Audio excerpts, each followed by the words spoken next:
Well, let me make one or two comments about Syria. It was very interesting the other day. I was listening to Jazeera in Arabic, not in English. And they said the following. The president of Syria pleading with the prime minister of Turkey, please, please take it easy with Israel. Did you hear what I said? I swear to you, this is what they said in the Arabic language. Please take it easy because we want you to be the broker between us and Israel.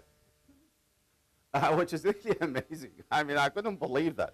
Now, I don't think Syria is in a position to acquire nuclear technology. Their economy is really poor and is in a very, very bad shape. Two, are they interested in peace with Israel? My own feeling, yes, if you give them the Golan Heights.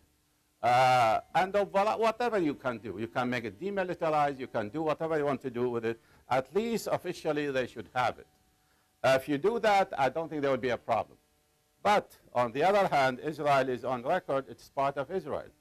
And there is about 30 settlements there, and there are about 30,000 Jews living in that neighborhood. So I have no idea. But there's another but. I keep saying but. Israel may focus on Syria to avoid discussing the Palestinian issue. And it's very possible. I mean, if you remember, I think yesterday, what is his name? My distant cousin Bashar al-Assad went to Paris. And he's hoping to use Sarkozy as a mediator between Israel and Syria. So there's a lot of things going on. And I would say I'll be more optimistic about Syria than the Palestinians.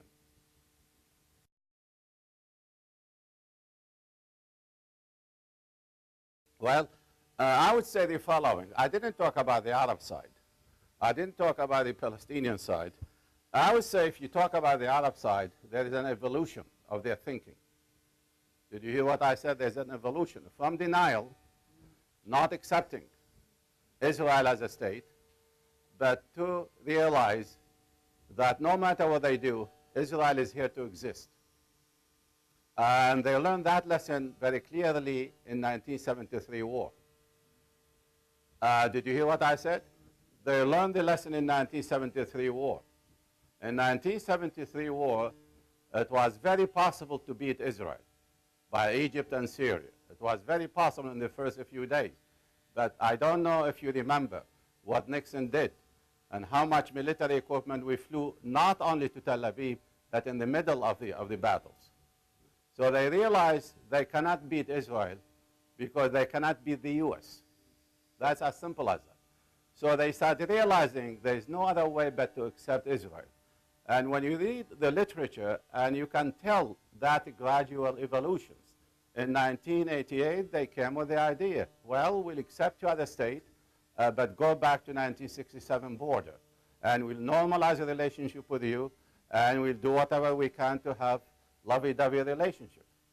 But the response was not clear from the other side. So there's a change in the Arab. And again, as I said, not because they want to, because of the reality of the situation.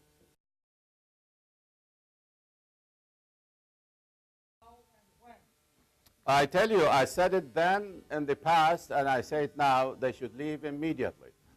It may take 4 months or 6 months, because when you talk about 120,000 people, that's a lot of people and a lot of equipment.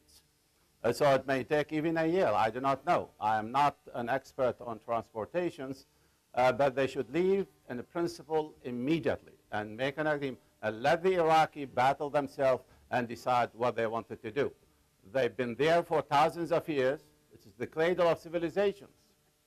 And they have the know-how, they have the skill. They kill each other in the past like anybody else. So let them do whatever they want to do, and we will be happy, and they will be happy in the long run.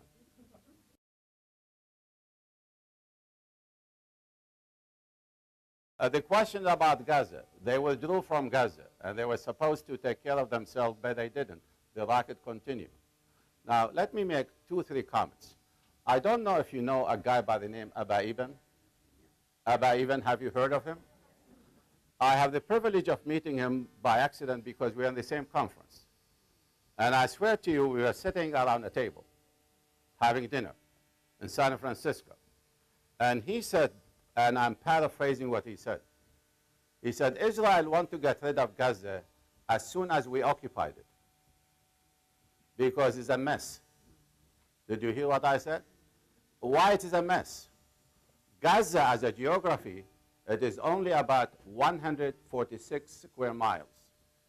How many people live in it? 1.5 million.